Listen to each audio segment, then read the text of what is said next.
Hey there everyone, this is Samuel Johnson and welcome back to the Pokémon Film Perspectives, and today we're going to be discussing the 22nd animated film to be released as part of the Pokémon franchise, The Power of Us. Now,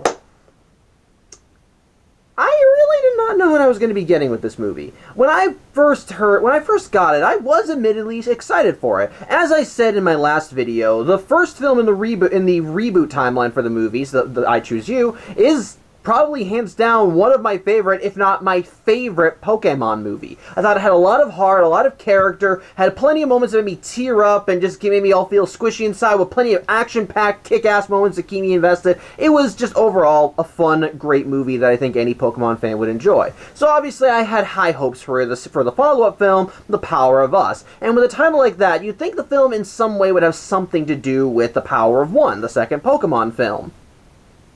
Well, it has Ash and Lugia in it.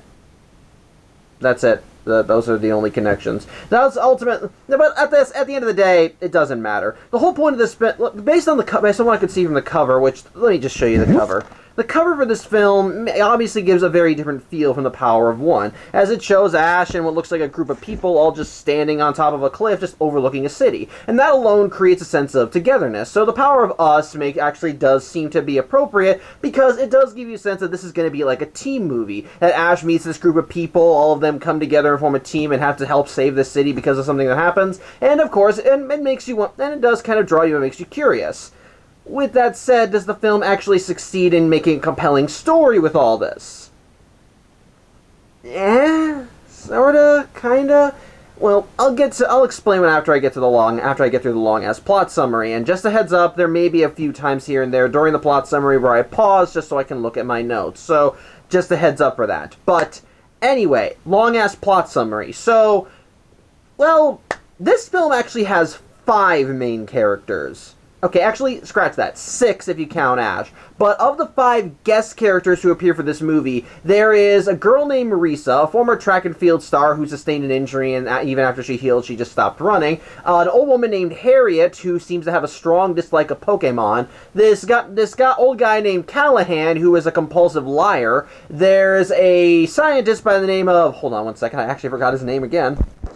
Torin, who, despite being a very intelligent Pokemon professor, is also very shy and timid, and finally a young girl named Margot, who is the daughter of a mayor of a city, specifically a place called Flora City, which is where Ash is going which is where this film takes place. What's going on is that every year Flora City holds what they call the Wind Festival, and what this festival is supposed to celebrate is that all the way back when Flora City was founded, it used to be a barren wasteland, but the people in Pokemon did their best to work together to try and make this place somewhat habitable. As such, this companionship wound up getting the attention of Lugia, who saw what they were doing and decided to help out by giving them the power of wind, which the people in Pokemon harnessed into windmills, which they used for power, which eventually allowed them to build up Flora City. As such, ever since then, Lugia has returned to the city on the same day every year, and basically, if he sees people in Pokemon just bonding, getting together, and basically just being companions,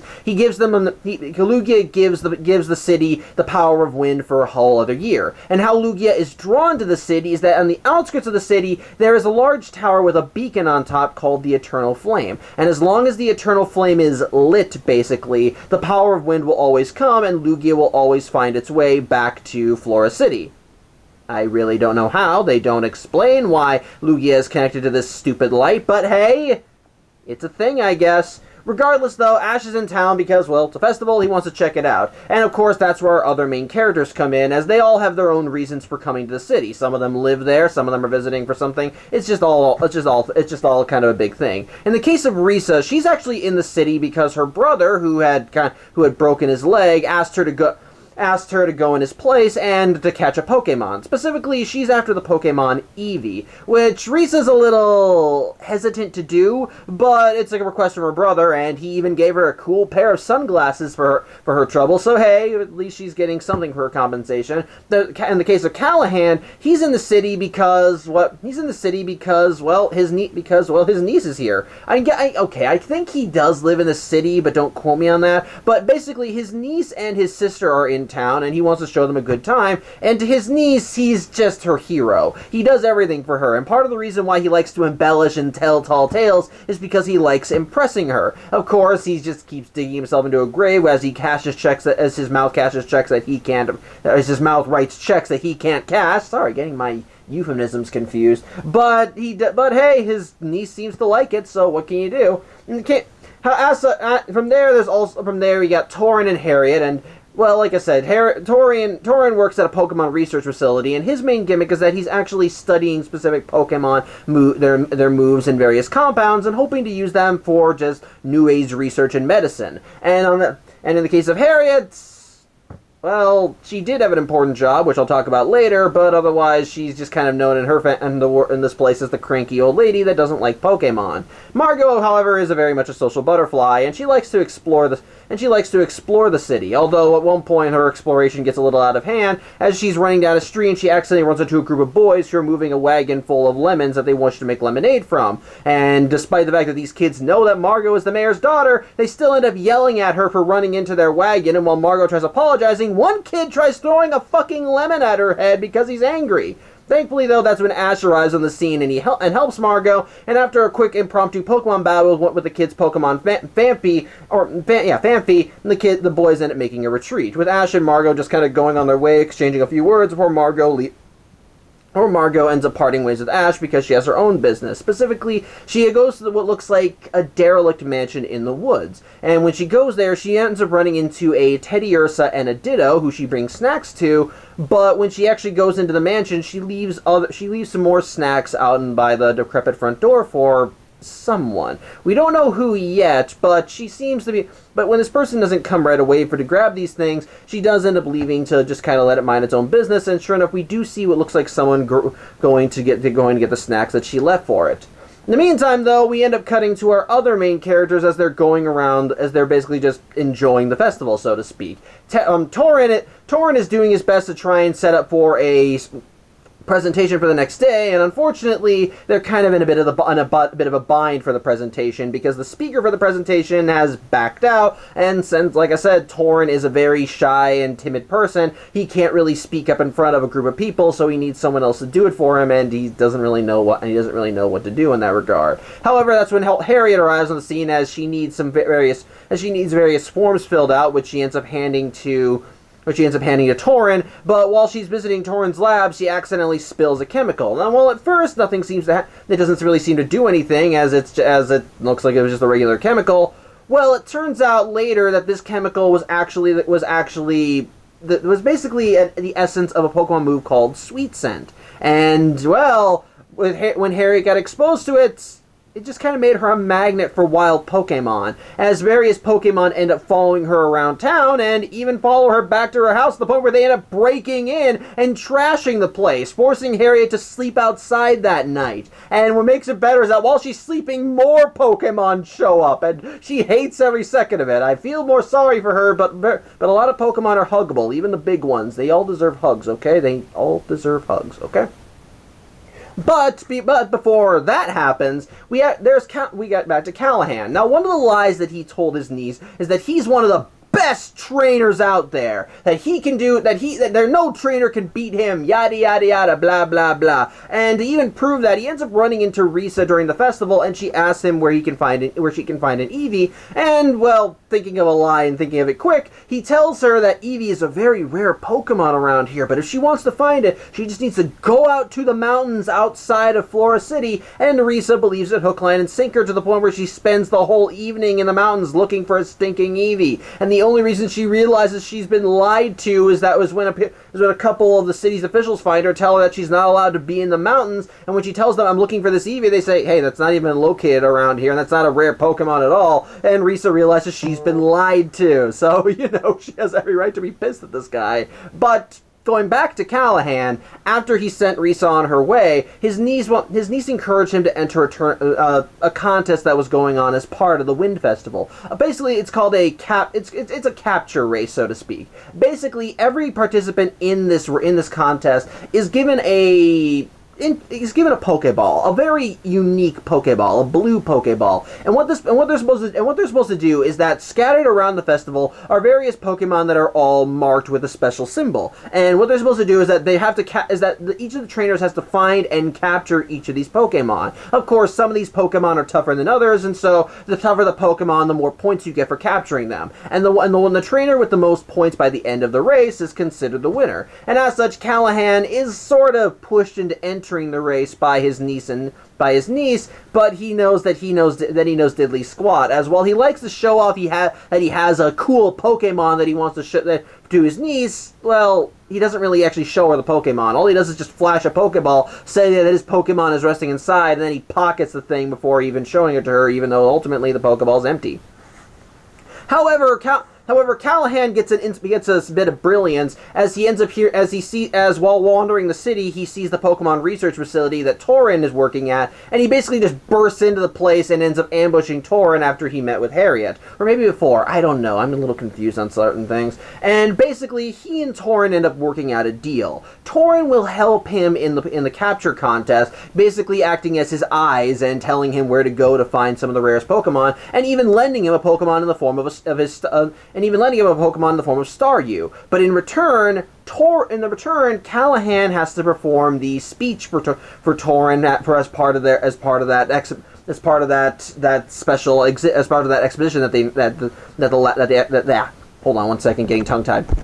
Sorry about that. But yeah, basically, Callahan has to do the presentation on behalf of Torin, and Torin knows that Callahan has the gift of gab, because earlier on during the festival, Callahan was going off on some big story that Torin was actually interested in, and he thought, wow, this guy's really good. I wish that he could speak on behalf. So, yeah, Callahan agrees to these terms, and Torin becomes his eyes as he gets a little earpiece that allows Torin to see what's going on, and Torin ends up using a laptop to map out the city and basically help Callahan find the best Pokemon. And as such, the competition is on. And of course, Ash is one of the participants, because it's Ash. Why wouldn't he be one of the participants? And Callahan, with Torin's help, does end up getting the most points in the tournament. However, during the tournament, he actually ends up helping out a Pokemon. In this case, a Sudowoodo, who was one of the Pokemon that was set to be captured, but it spent the majority of the race running from a Golduck that was also meant to be captured. Mostly because during the preparation, Sudowoodo accidentally tripped Golduck, and Golduck took that personally. And Sudowoodo's a rock type, while Golduck's a water type. Well, they don't mix. As such, Callahan wound up seeing the pair of Pokemon fighting, and he wound up helping Sudowoodo by capturing Golduck. And Sudowoodo, well, he took that personally. He thought it was nice that Callahan stepped in, and Callahan even gave Sudowoodo a piece of advice: stop lying to yourself. It's going to become a habit.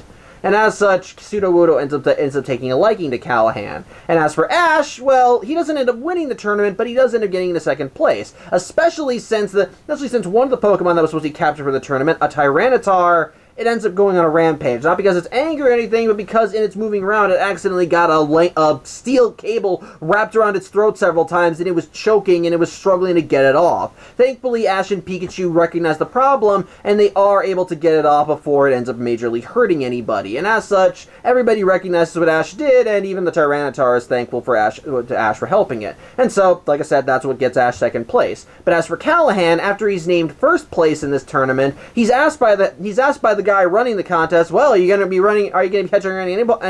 capturing any more Pokemon? And since Callahan likes to keep digging himself even deeper, he says that he's in town looking for a rare Pokemon, and that he wants to catch it. And well, unfortunately, the news of this rare Pokemon in town ends up spreading like wildfire, and all trainers are told by this broadcasting service called the Pokémon Channel to go and find this rare Pokémon, which is not exactly something that one particular person wants, and we'll get to that later. In the meantime, though, everyone is okay. Everyone just kind of settles down for the night. Like I said, Harriet sleeps outside her house because her house has been taken over by Pokémon. Zoran, sorry. I'm going to keep mispronouncing his name, sorry. Zoran is confident that things are going to go well, but unfortunately his lab also has some unwanted guests. Yeah, Team Rocket's in this movie too. Yep, apparently in between movies, Team Rocket actually did make contact with the good Mr. Ketchum, because guess what? Ash knows who they are in this movie. Despite the fact that throughout the entirety of the last movie, I don't think they ever once even met face to face, or at the very least, Ash never saw Team Rocket while Team Rocket kept stalking him. So clearly, at some point, Ash did come into contact with Ash did come into contact with Team Rocket, and apparently he left Charizard with Professor Oak, which is the only explanation I can think of for why Charizard never makes one appearance in this movie. I'm not even kidding. It's the Pikachu show throughout the whole thing.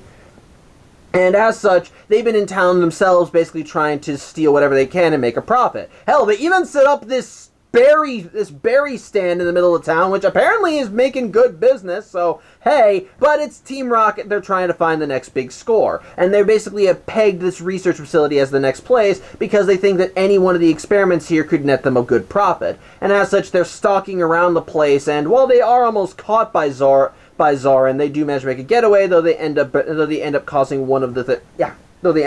a flask to fall and break. In the meantime, the next day comes around, and Ash ends up getting himself all ready because he stayed in a hotel, and it's actually a nice-looking hotel. But as he's leaving, he actually runs into Risa, and Risa actually recognizes that he was the second place winner, that he was the one that played second place in the tournament. And while she's not in the best state herself because she just hiked up an entire mountain by herself, she does at least want Ash to help her. And while Ash initially confused by the ragged-looking lady before he and her are shocked by Pikachu, Ash does agree to help her find a Pokemon, and sure enough, as they leave the hotel, they do eventually find an Eevee, and Ash lends Risa Pikachu so that she can properly catch Eevee, which she does, and initially Eevee, when caught, is basically turning its nose to Risa, but Risa actually found the entire experience to be exhilarating and fun, and this is where she tells Ash about her history as a track and field star, how she used to be very good at it until she got that injury, as said before. But Ash kind of wonders why she hasn't picked it back up again, and she just says she can't. She's just kind of lost that passion. But Ash assures her that he thinks that she'll be able to race again, or she'll be able to run again, because, well, she's got a Pokemon now, an Eevee. And he finds that when people are struggling to do something, sometimes all they need is the help of a Pokemon partner to get them going. So that at least is some nice words, but their nice words are interrupted as the city's local officer Jenny ends up driving by, and sure enough, the reason why she's driving by, turns out the city's been vandalized. Like I said, part of how the city operates is that their power is drawn from the wind via various large fans set up all around the place. But someone, it turns out, has vandalized the entire town and disrupted the power. And as such, unfortunately, the Wind Festival has to be put on hold for now. Thankfully, however, volunteers arrive to try and, put everything back to try and fix everything. As Ash and Risa arrive on the scene, and by coincidence of coincidences, Callahan, his sister, and his niece are also there. And well, Risa, of course, the instant Risa sees Callahan, she has words for him and is ready to just chew him out right there in front of everybody. But she keeps her mouth shut for the sake of Callahan's niece. Although she does eventually blackmail Callahan to help them clean up this place, because Ash ends up volunteering the group to help out the mayor in fixing everything. And Callahan, despite making the promise I'm gonna look it up again, sorry, I'm gonna keep forgetting his name. Despite Callahan making the promise to Torin that he'd do the speech for that presentation, well, again, blackmail kind of has to do it. As such, everyone begins working, but as everybody's cleaning everything up, well, we see those three little brats from earlier who had harassed Margot, and it turns out they're claiming that the reason for why this is happening is because of some kind of local legend, a curse. So, the thing is, this town had a natural disaster hit it once upon a time. 50 years prior to this movie, a fire hit Fula City. Hold on a second, sorry, had to double check. A fire had hit Fula City, and it caused a massive amount of damage, even destroying a wind generator plant that was near the mountains. And in the midst of that fire, there was a Pokemon that seemed to be at the center of everything that vanished. A Pokemon called Zeraora.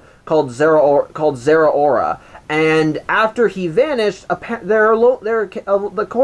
to some legends, that the mountain that the fire took place, that the fire occurred on, became cursed, and it's supposed to be his Zoroark's curse. That if anyone sets foot on the mountain, then disaster will strike Fula City. Of course, this is all just kind of hearsay up in the air. It doesn't really matter. Although when Margot hears it, she gets outright pissed at the boys and pretty much tells them to knock it off.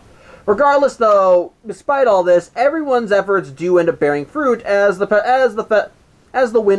place gets cleaned up enough that the Wind Festival is back on. However, as everyone is patting themselves on the back for this, well, Callahan tries to make a run for it because, like I said, he promised to help Terran with his science presentation, and unfortunately, by the time Callahan manages to get to the lab, the presentation's already been underway. And unfortunately for Terran, well, hold on again. I'm sorry, I gotta keep looking his name up.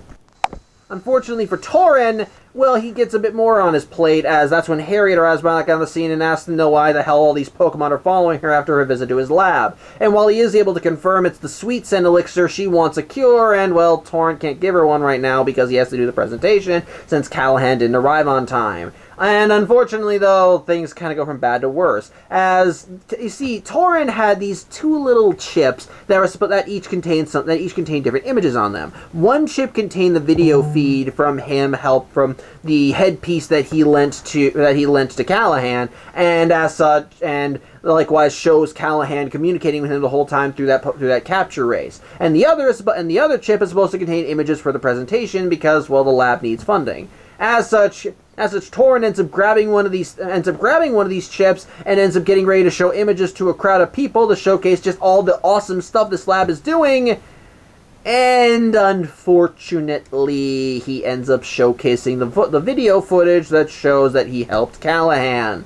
And unfortunately, that's when Callahan arrives on the scene, and Ash and Co. wind up following after him, including his sister and niece. And so as they're watching this, his sister's wondering, Callahan, what happened here? And Callahan is basically so off-put that he ends up stumbling, and he ends up dropping his Pokeball, which of course opens up and is empty. Something that his niece sees, and she quickly realizes that her uncle is a bold-faced liar. Something that causes her to yell at him and try running away, though she unfortunately collapses, much to everyone's shock, as, according to Callahan later, apparently his niece Kelly is not very good, doesn't really have much in terms of stamina, and so for the last couple days she's been having fun goofing off, but basically the shock of learning her uncle's true self kind of brought it all back down. And things kind of go from bad to worse, because this is when Team Rocket decides they want to be criminals again, as they end up breaking into the lab, and they're caught by Harriet, as they end up stealing one of the projects, and they end up throwing down a smoke bomb, which basically causes everyone in the lab to freak out and start running away. And unfortunately, in the chaos, Risa ends up losing her Eevee, and while she finds Eevee, it's roughed up quite a bit, and it needs medical attention. As such, Ash ends up running off to try and chase after Team Rocket, but they unfortunately escape. And as such, everyone that needs medical attention is brought to the local Pokemon Center, where everyone is helped. Eevee gets its wounds all healed, though unfortunately it hurt one of its legs and it needs time to heal. So at the very least, Risa's happy for that. But Callahan is kind of feeling like a piece of shit right now, as his niece is not doing so well, and he's blaming himself for her current condition, since, like I said, he's the one that built up himself as this great guy with all of his lies, and now here she is hospitalized because the truth hit her like a truck, and it just didn't agree with her. So he starts kind of feeling like garbage, and as such, while he does go to see his sister and niece while they're in the center, well, his sister tells him that maybe she plans to take her daughter away that night or the next day, and Callahan just kind of goes, "I understand," and leaves them.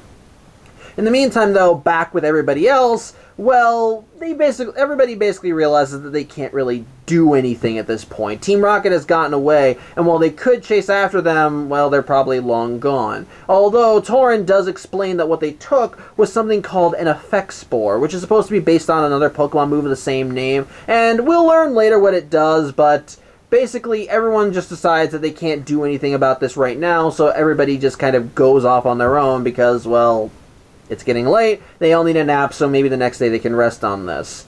And as for Callahan, well, he spends the night at a bus stop, even chucking his Pokeball in a local trash can. However, the next day, things start kind of going from bad to worse, as when everyone wakes up, the winds have stopped. Yeah, all the fans are still blowing, but they're blowing a lot more slowly. And the reason why the wind has stopped? Someone took the Eternal Flame! Yeah, apparently the Eternal Flame wasn't just a beacon to get Lugia to come to the city, but it also is what allowed Lugia to know where to direct the winds. So without the Eternal Flame, the winds are just stop coming.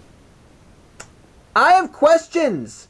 Why does Lugia need this stupid beacon? I asked questions about why it needed the beacon to find the city before, but why is the beacon important for bringing the winds? Are the two inherently linked? Was it a deal? How was it discovered? Why was it discovered? Was this made as part of a pact or something? Is this part of the condition? You gotta keep the flame lit if you want the winds? I don't know. It's not explained.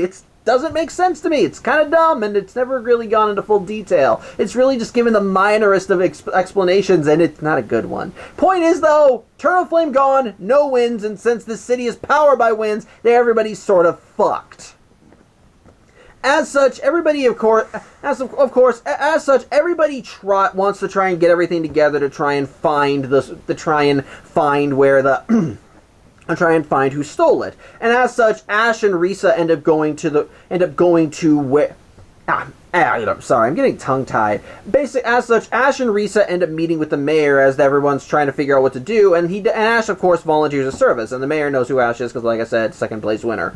So, of course, as such, Ash and Risa end up going to where the Eternal Flame is and try and investigate, and while Risa is obviously a bit shell-shocked, because apparently she's afraid of heights, well, Pikachu seems to pick up a scent of something, and pick up a scent of whoever the thief was, and ends up going to find it. And that, in turn, ends up leading Pikachu and Co. to the research facility, where we once more check back in with Tauren, as he's feeling like shit for having flubbed up the presentation the day earlier. And while the other scientists were bad-mouthing him, there was actually one scientist that told them all to back the hell off, because, yeah, well, Tauren may not be good at getting his point across, no one loves Pokemon more than him, and he's a brilliant scientist, so they should just leave him alone. And unfortunately, Tauren didn't hear that part, so he's just outside sulking with all of his Pokemon. One of these Pokemon, however, is a Smeargle, and when Pikachu ends up zeroing in on the source of the scent, it goes to Smeargle. And of course, everyone thinks the Smeargle might be the thief, but it can't be.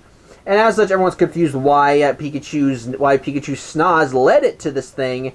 Well, the reason for it is because of one of Tauren's little experiments. You see, Smeargle produces an ink that Tauren has actually kept around his lab. And the reason why he's kept this ink around is because he uses it to mark certain landmarks around the city. However, the reason for this is because, well, the Smeargle ink is invisible to the naked eye. Once the Smeargle ink marks something, it basically becomes invisible. Nobody can see it, but it's still there. And if you want to see it, you just got to put a UV light on it.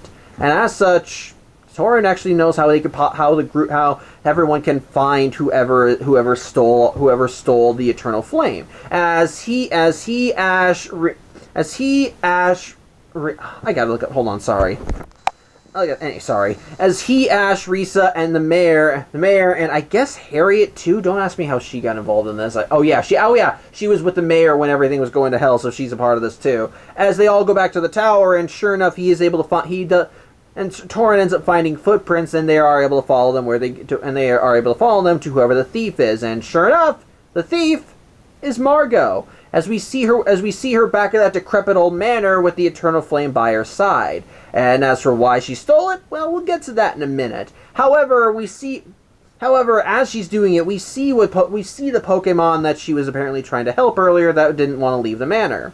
It's a Pokemon called Zora. It's the Pokemon Zoroark, as it seems to be just kind of resting in the manor, minding its own business. However, as Margot is just kind of sitting there doing her own thing, well, who should show up but a pair of Pokemon hunters who basically have been looking for that rare Pokemon that Callahan mentioned before. And as such, And as such, they arrive at the manor, and Margot tries throwing them off, saying that she saw the rare Pokemon over there, since, she doesn't want these things getting Zoroark. And while at first the hunters almost go, they end up seeing Teddiursa and Ditto, and decide that they want to capture them. And so Margot tries immediately stepping in their way, which in turn causes the hunters to pull out their Pokemon, which in turn causes Zoroark to come out and defend Margot and her Pokemon. And unfortunately, it's not doing so well. While Zoroark is still very powerful, as it moves at lightning speed, quite literally, and is able to counter most of the hunter's Pokemon's attacks.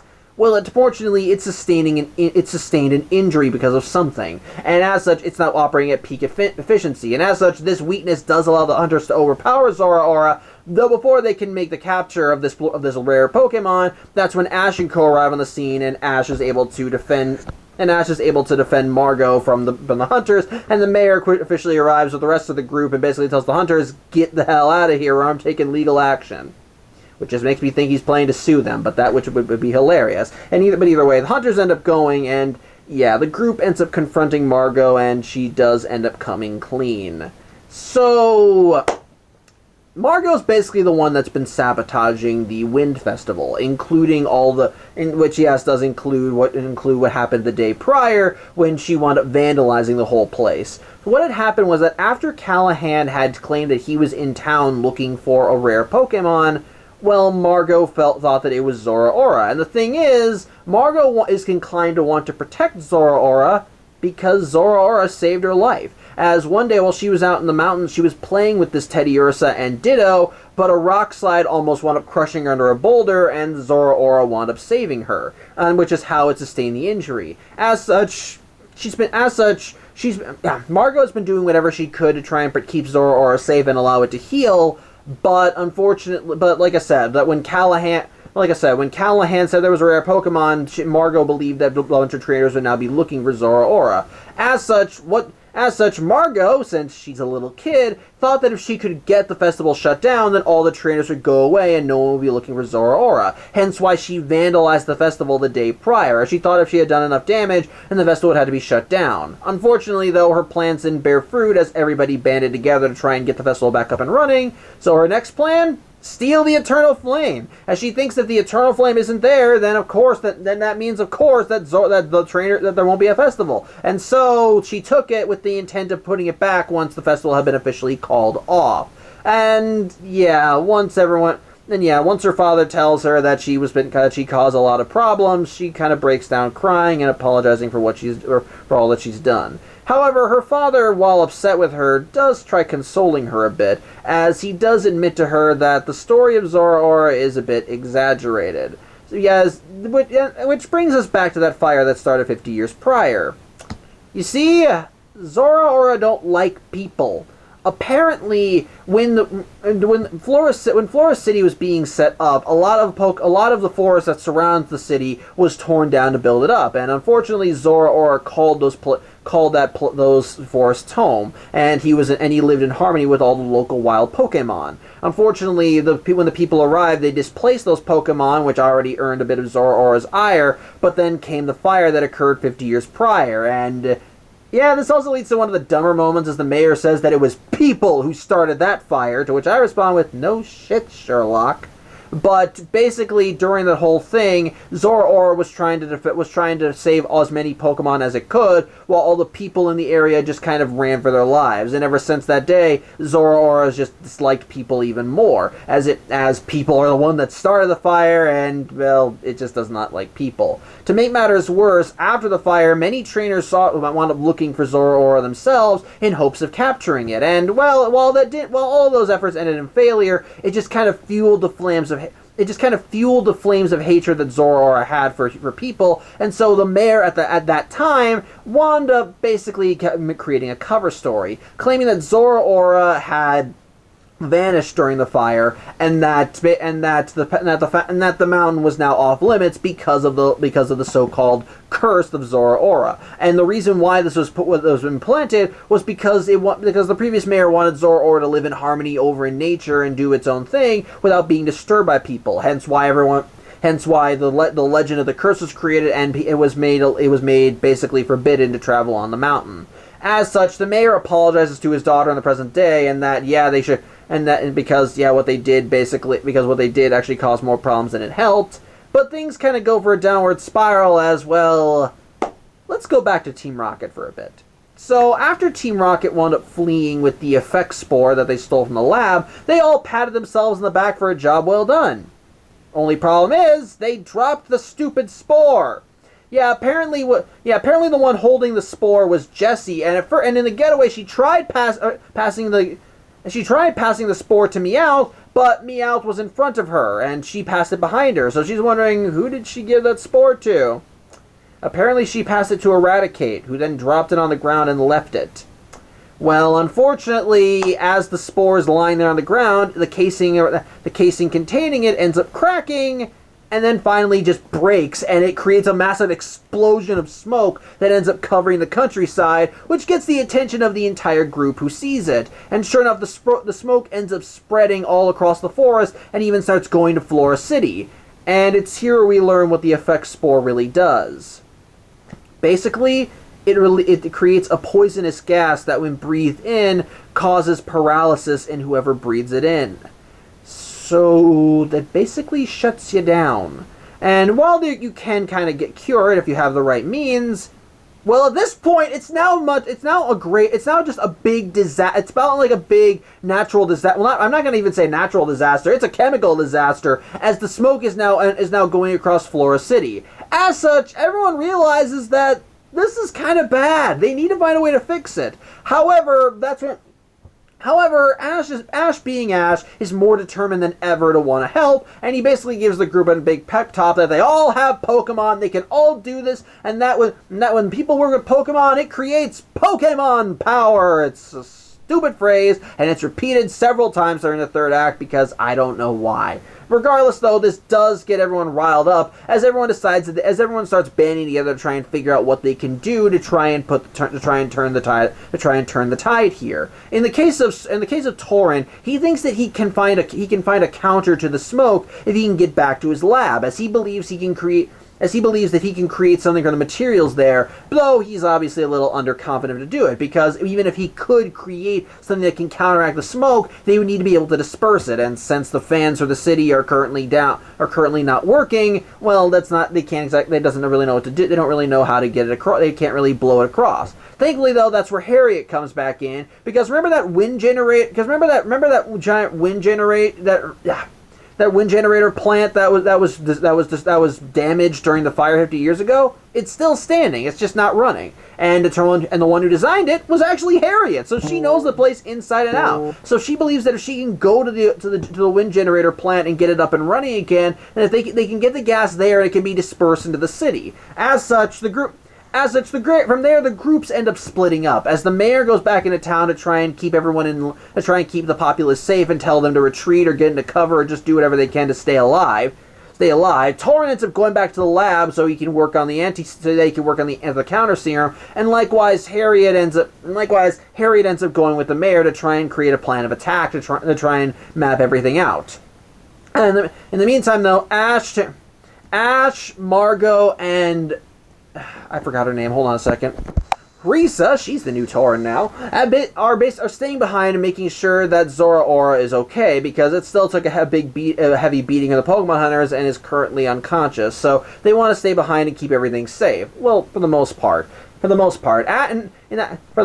get back to that later. In the meantime, though, we actually cut back to Callahan, as Callahan is still very much feeling sorry for himself, but once the smoke ends up coming in, he ends up calling his sister, wanting to know if she and his niece made it out okay. And the thing is, before the smoke broke out, Callahan's sister and niece were leaving on one of those hold on one second. Again, sorry for all the pauses. Sorry, I was blanking on this one too. They basically Callahan's sister and niece were in a cable car cable car that was leaving the city, but unfortunately it seemed to stop, and now they're suspended in the air as the gas is covering Flora City. As such, Callahan at this point has no idea what to do, but that's where Sudowoodo comes in. Basically, ever since Callahan saved Sudowoodo during the capture race, Sudowoodo has just been, like I said, following him around. And while at several points he told Sudowoodo to piss off, well, it took a few encouragements from Callahan's sister for Sudowoodo to just keep following him. And while Callahan continues telling Sudowoodo just leave him alone, he has better things to do, Sudowoodo was not going anywhere, and it basically shows that it wants to be Callahan's partner as it runs up to him and then just pushes something into his hand. His Pokeball. Yep, it pulled it out of the garbage for him. It wants to be his partner, and when Callahan realizes this, you can see his heart melting. As he smiles, Sudowoodo smiles, and he ends up tapping Sudowoodo with a Pokeball, and sure enough, Sudowoodo goes inside, officially marking Sudowoodo as his Pokemon. That's that she lets Sudowoodo out, they get to hugging, it's all nice and sweet, but Sudowoodo immediately has to get him to stop hugging because the smoke is getting closer, so the pair of them have to book it. It's great. In the meantime, though, Callahan actually runs to the mayor's office and volunteers his services to help because he wants to save his niece and sister. And as such, Harriet, well, she decides to get his help as they need to get to the wind generator as quickly as possible, and unfortunately they can't just wait for Torin to finish his cure for the smoke. So they need to go now, and because it'll take time for it all to get ready. Unfortunately, though, things continue going from bad to worse as the smoke ends up causing a short circuit in a transformer, which causes an explosion somewhere on the mountain, which in turn causes a forest fire. So that's another thing to add to the shit Sunday. And this in turn actually wakes up Zoroark as it remembers how it was constantly accosted by humans, which in turn reignites its anger towards humans before it wakes up, relieves the area, and goes to where the forest fire is to go and help the local Pokemon. As such, Ash and Margo are planning to go follow him, but while Risa wants to go with them, Ash instead gives Risa a task of her own, as he assigns her with getting the Eternal Flame back to its pedestal on the Flora City Tower. And while at first Risa doesn't know she can do it, Ash thinks that she's the fastest among them and that she can make it. And as such, Ash leaves her with the Eternal Flame. And while at first she doesn't think she can do it, well, all it takes is a bit of encouragement from Eevee as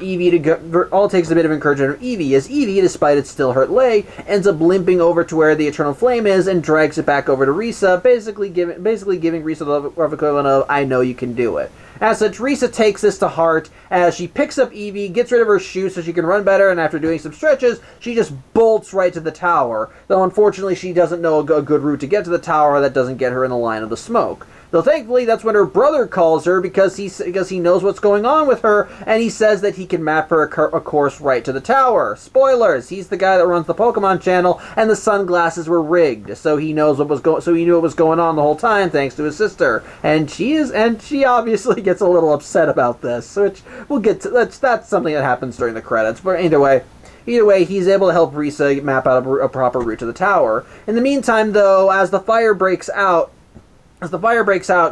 Callahan and Harriet end up running through the woods, and unfortunately that's where they run into the fire. Harriet wants to just, we'll find another way around, but Callahan says that they just need to go through it and maybe get some water Pokemon to put the fire out. Something that Harriet is very adamant against. And it's also here we learn why she doesn't like Pokemon. Apparently she did have a Pokemon once. In her younger days, she had a Snubbull. And Snubbull died. So yeah, like Luxray in the last film, this is a Pokemon that died helping its trainer. As young Harriet was actually at the wind generator when the fire went down, and it turns out her Snubbull went back to get a key component that started the generator. And while Harriet was begging Snubbull to come with her, well, by the time Snubbull ran back to her, and the place went up in flames, and unfortunately, as Harriet reached out to Snubbull, all she could grab from Snubbull was the key that Snubbull got for her, and as a result, she wound up severely burning her hand to the point where she now has to wear a glove, and Yeah, Snubbull didn't make it out alive, and ever since then, Harriet's just been wanting to keep her distance from Pokemon because she just believes she's better off alone. It's actually pretty damn sad. However, Callahan does assure Harriet that she doesn't have to worry about that she's not alone right now, they can do this together. He and all of her Pokemon will be there to help her, and she already has a few Water-type Pokemon in there. And when she's assured by this, she even gets a little vision of Snubbull, whether this is the real Snubbull or just her mind's eye, I don't know. But Snubbull comes in and just gives her a quick hug, and it does reignite something in Harriet as she has the piece and decides, okay, let's do this, and thus she and Callahan use her water Pokemon to put out the fire and make it to the wind generator. As such, Callahan and all of her stronger Pokemon end up pushing the generator to try and get it started while Harriet gets the component in place to get the generator up and running. But that's where we cut back to. This is where we get to Tauren again, as Tauren did manage to make it back to the lab before the blackout occurred, before the transformer went out, which subsequently caused the blackout, by the way. And as such, while the other scientists were packing up and getting ready to leave, Tauren basically had to force himself to just keep going with the help of his Chansey. And he basically just told the other scientists he needs their help. And while the other scientists are a little surprised to see him acting so assertive, they're more than willing to help. And as such, all the scientists stay at the lab trying to find a way to counter the gas, while the lab itself acts as sanctuary for any populace in the city that are trying to escape the gas, which of course includes Team Rocket because they're in disguise and apparently no one can recognize them while they're in their berry vendor outfits. I don't know why. Unfortunately, though, when the blackout does hit, all research into finding the counter for this gas just goes right out the window. And as such, Tauren doesn't know what they're going to do from here on until he sees Team Rocket with their berry car, and he gets an idea as he asks for all of their berries. And sure enough, using the full berries they have, what I think that's what they're called, he's able to synthesize a counter gas to the poisonous gas. Unfortunately, though, they only have the one, and they only have one shot. And as such, he does end up leaving the city, and goes to the wind generator, and while everything is all set up and good and in place already, well, they need to actually get the gas right into the wind generator. And Callahan volunteers himself as he has a good enough aim, but unfortunately, the wind generator has been inactive for 50 years, so it's got a lot of debris sticking to it that's falling off of it. And as such, there's going to be some And as such, even if Callahan threw it, he wouldn't be able to it probably wouldn't reach the blades of the wind generator before it could blow the solution into the air. Thankfully, though, that's where Sudowoodo comes in, as Callahan and his Sudowoodo end up going out, and Sudowoodo is able to basically get rid of all the debris so that when Callahan can have a clear shot. And sure enough, it does work as Tauren's counter gas ends up getting into the air, and it does end up dispersing the poisonous gas. So hey, that's all good. But then there's the matter of the fire, which is where we cut back to Ash, Margo, and Zora-Ora. As they go to the local power plant, which is also apparently connected to the tower that has the eternal flame. Don't quote me on that.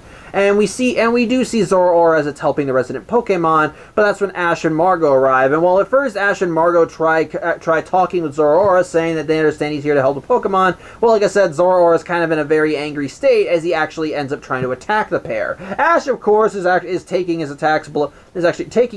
He tries to tell Zora-Ora that he wants to be his friend, which in turn does lead to a Pokemon battle between Pikachu and Zora-Ora. But in the middle of the battle, one of Zora-Ora's attacks ends up missing and almost hits a group of wild Pokemon, much to his own surprise. But Ash, being Ash, he ends up tanking the attack, and it's Ash, he's fine. But when Zora-Ora sees this, this action does convince Zora-Ora that Ash is on the up and up, and so the pair of them do become friends.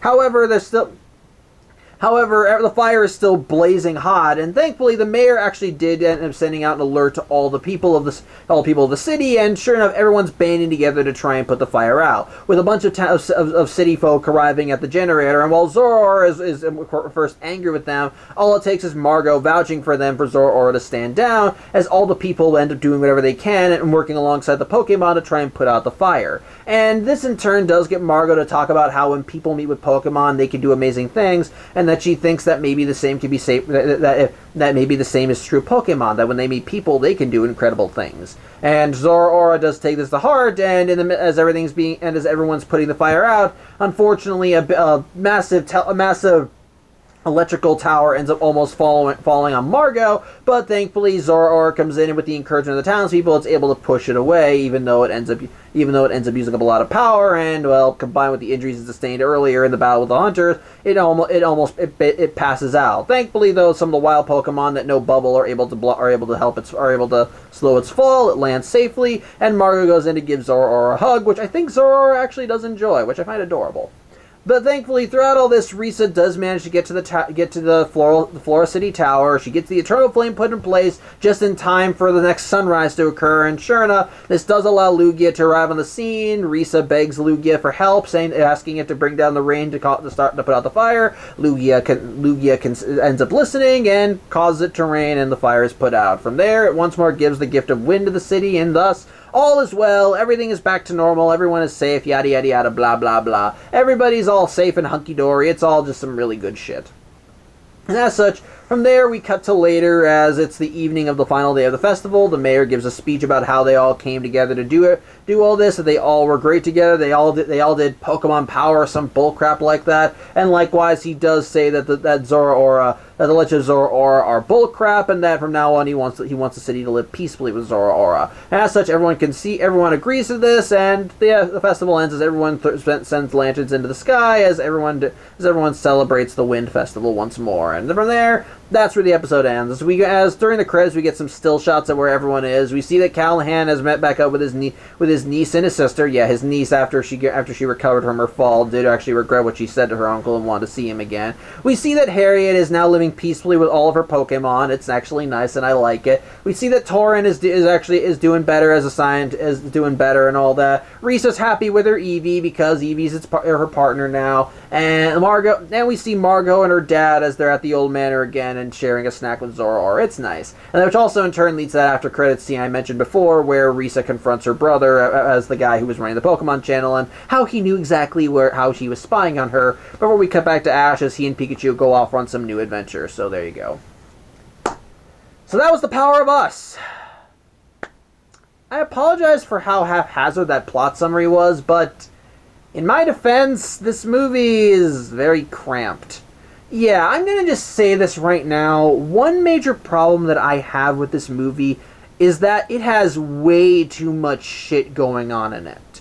Like I said, this film has 6 main characters if you count Ash. There is a lot going on in this film, with a lot of different people going through all their own different character arcs.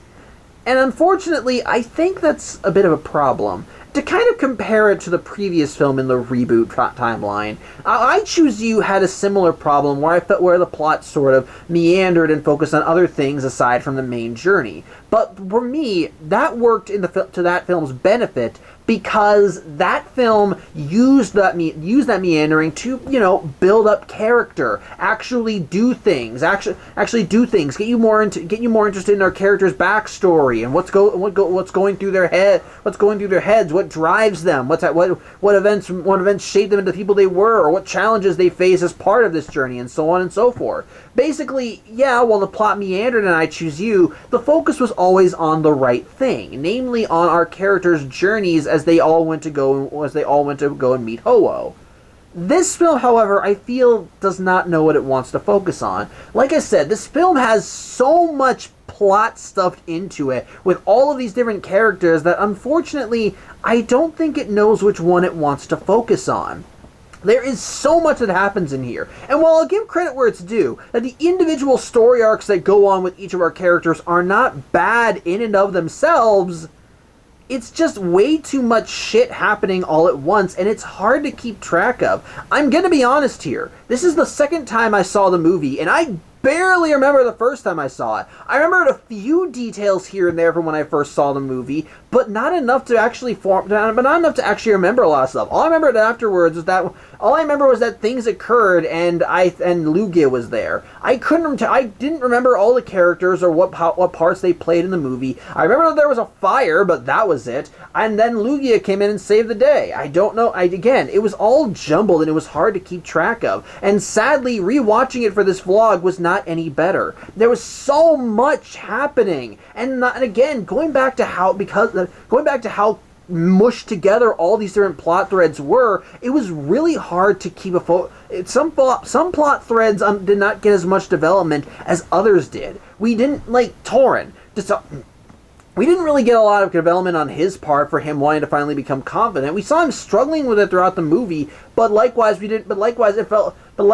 really didn't have a lot of aha moments with him before he finally mustered up the courage to do it. Harriet's backstory is not really developed that well, as her whole story is that she's being bugged by a bunch of Pokemon throughout the movie. And when we do have like one moment where throughout the movie where she says she's better off alone, and we get a hint that there's a deeper reason for why she doesn't like Pokemon, it's not delved back into again until she and Callahan are rushing to the wind generator. Beyond that, she's just a grumpy old lady who's just around in the background. And while she does end up doing some stuff, and I'll give credit where it's due, I do like how snappy she is with people in Pokemon. At the same time, it's too little too late. A lot of other as a result, while other characters get plenty of good development, other characters feel like they're left on the wayside, and that's a problem. There is so much that happens in here, and I'm just going to be honest, it feels like the film is juggling too many things to keep track of, that I just kind of get confused. Is this a film focusing on Zora Ora and its relationship to the town? Is this a film is this supposed to be like a character piece focused on these 6 different people as they're all coming together for something? Is it about the grand disaster that occurs at the end? I don't know. I guess the whole point of the film was that it was supposed to be about everything. After all, the title of the film is called The Power of Us, and I'll give credit where it's due. It actually does stay true to that title, as it's by the combined efforts of everybody working together that the crisis is survived. Everybody does whatever they can to help each other out. They all support one another, and it's only through this combined teamwork that everybody makes it out okay. And I'll give credit, and like I said, that's good. I like that. I actually do like that that's the central message. But by that same token, we can't really. It's hard to grow too attached to any of these characters because there's so little time that we can spend focusing on their character arcs. And like I said, none of them are bad in my opinion. It's just that it's really hard to get attached to them. The ones that, in my opinion, I think got the best amount of development are Callahan and Risa, and even those ones suffer a bit. Callahan, I think, is the one that gets the best amount of development as we see him go through the troubles there, as we see him and his niece Kelly as they're enjoying the Wind Festival, him constantly building himself up, knowing it's all going to come crashing down, him struggling to maintain the image that he's created for Kelly of himself by getting help to cheat in the capture race, and then likewise we see him dig himself even a little deeper, and then likewise we see him the next day when he's blackmailed to help clean up the damage that Margot caused, and likewise when he does try to keep his promise to help Torin, it's too little too late, and his lie's exposed, and his niece's view of him is shattered, and he feels so guilty about the consequences of this when she passes out from fatigue that he basically just tries keeping his distance from her, and even before all this, he's the only person. Even before all this, he doesn't really feel like that he deserves any friends beyond his family, because throughout, like I said, Sudowoodo keeps following him throughout the rest of the movie. And for a while, he keeps telling it to piss off, but it isn't until ultimately, by the end of the film, when he does come into his own and realizes that despite all of his lying, there are people he wants to protect and care about, and thus he and Sudowoodo finally form their partnership to try and go save his family. It's genuinely good stuff, and the rest of the arc through the movie, as he's genuinely putting his best foot forward to help out people when they need it, is good stuff. But again, that's one character arc throughout the rest of the movie. And throughout the rest of the movie. Margot's arc is not touched on enough, and I don't think it was hinted at well enough that she was the one behind everything to make the reveal with her have any lasting weight. When it was revealed that she's the one that stole the Eternal Flame, I just went, oh, that's weird. Why?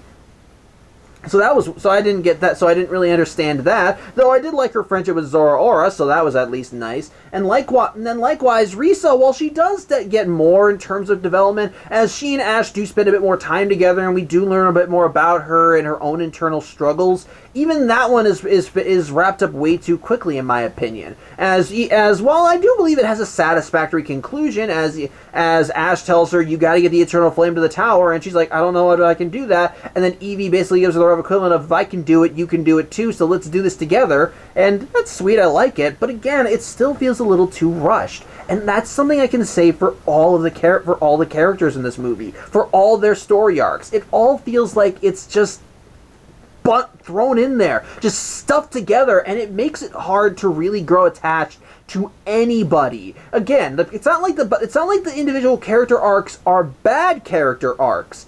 It's just that by virtue of the film trying to stuff them all into one place, it's hard to really get attached to anybody here, and that in turn affects my enjoyment of the movie. Because if I am so confused about what's going on that I can barely keep track of who's going where, or what's happening at any given time, then it's hard for me to get invested in the movie. Then it's hard for me to get invested in anything. I'm sorry. And likewise, the stuff with Zora is dumb. Okay, actually, scratch that. The stuff in the present day with Zora is fine. I like that. I like seeing Zora be distrustful of humans, but it's through its interactions with Margot and Ash that it learns to like humans. I actually do like that, even if it is also a bit rushed as well, like all the other character arcs. But likewise, its hatred of humans is it's shallow. It's very shallow. I can understand I understand the distrust towards humans because of it, but literally the whole crux of its backstory is people bad, Pokemon good. It's basically that paper-thin environmental bullcrap message about how man is evil and that nature is the true way to go, and I think it's stupid. I find it stupid. What caused the fire 50 years ago? Man. How did man cause it? I don't know, just man caused it. Okay.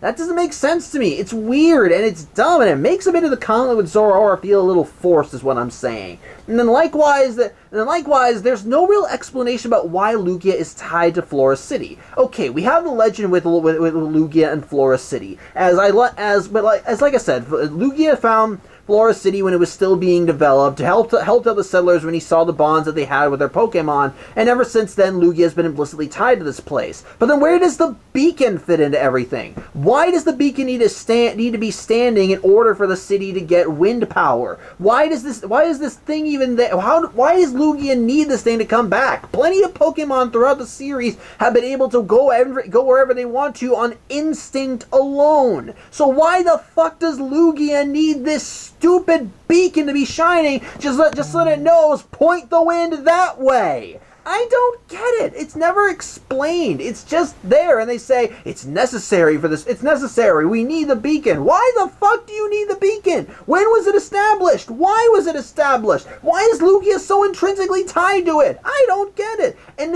all these questions and more are never answered in the movie, and I don't like that. It feels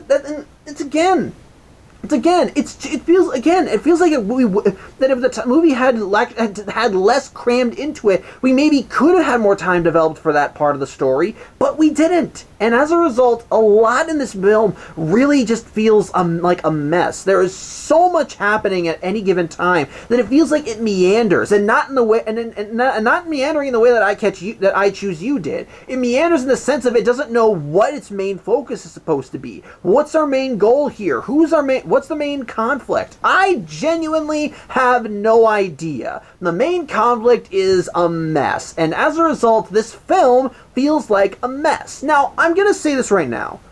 I don't think the film is bad. I want to make that clear. Despite all the complaining I just did, I don't think the film is bad. The animation, of course, is still fucking gorgeous. And believe it or not, and like I said, the individual character arcs, while rushed and crammed in, are not bad by themselves. Harriet's character arc about her wanting to keep her distance from Pokemon because she's afraid of them and herself getting hurt is actually a good one. Callahan's character arc about how his lies coming back to bite him and how it affects his relationship with his family is a good one, as well as his partnership with Sudowoodo. Same goes for Risa and her trying to regain her confidence to be a runner again, thanks to the help of Eevee and Ash. Margot, I think Margot, while she definitely does some dumb kid stuff, I don't think was a bad character. And by the end, you do understand why she did what she did, even if it's through obviously twisted kid logic. And and even the stuff with Torin and what he did is actually relatable. And I don't think, and quite frankly, none of these people are bad people. I actually think that all of them are good characters. I like all of them in their own ways. I like Harriet and how snappy she is, and how she basically begrudgingly just accepts she's got a bunch of Pokemon following her now, and even though she wants to get rid of them. Margot, I think, is too genuine to hate at all. I think Torin is a mood in and of himself, as I can understand that social shyness. Callahan, despite being a compulsive liar, is not a bad guy, and he wants to do right by his family. And Risa, I think, is actually a pretty nice and energetic character, and I don't find myself disliking her either. And I do find what happens to her both hilarious and sad. So I like her in that regard. So when it comes down to it, do I think this film is bad? Like I said, no. I think at its core, it's just fine. It's just fine. It's not meh or somewhere like that. It's just fine. The reason, however, why this film I think is why I think so low of this film is that, unfortunately, despite all it does right, it crams in way too much for its own good, and as a result, it keeps you from being invested in what's happening in the movie. And because of that, it was hard for me to really keep track of what was happening at any given time. I was taking notes throughout this entire thing, and I still am having trouble figuring out what happened what happened and when. So when it comes down to it, I don't think this film is bad. I genuinely don't. I think it is fine in and of itself, and I do think there are elements in this film that are enjoyable enough to keep me to give it at least one shaky thumbs up. But when it comes down to its ranking among all the reboot timeline movies, sadly, I think this is the low point. I think this film is the weakest of the reboot movies, and while I won't tell you to not see it, as like I said, there are things in it that I do think are worth your time, there are much better Pokemon movies, and I recommend you probably watch them before you watch this one. I've seen worse, definitely seen worse, but overall, this one could have been a lot better. So take that what you will. If you want to see it, by all means, go see it, but that's just what I think. So yeah, I think that's really all I have to say. I hope you're able to withstand my meandering and diarrhea of the mouth, but next time we meet, we're actually going to be going back to some more familiar waters as we actually take a look at a remake. Specifically, we'll be taking a look at Mewtwo Strikes Back: Evolution.